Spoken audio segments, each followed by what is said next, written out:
wanakusearch kama unaona wanachukua na kama viatu vyako na vitu vingine. Walikuwa wananiambia walikuwa wanatuambia kwamba wananiambia kwamba wataniua. Nyinyi ni vijana mmejifanya kielele ndani ya nchi hii. Sisi tutawaua na tutawakomesha na mtakoma. Kwa hiyo ndugu zangu, mateso niliyoyapata ni kupigwa na kuambiwa tutakuua. Kwa hiyo mateso ni makali sana ndugu zangu. Lakini kwa sababu sisi ni vijana, tumeamua kujitolea kwenye nchi yetu kupigania haki. Hatuwezi tukarudi nyuma kwa kupigania haki katika taifa letu.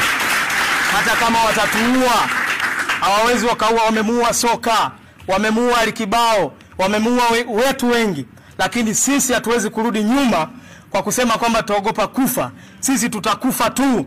Tutakufa tukiwa tunatembea, tutakufa tukiwa tunapambana, tutakufa tukiwa kwenye mapambano. Hatuwezi kuogopa kurudi nyuma.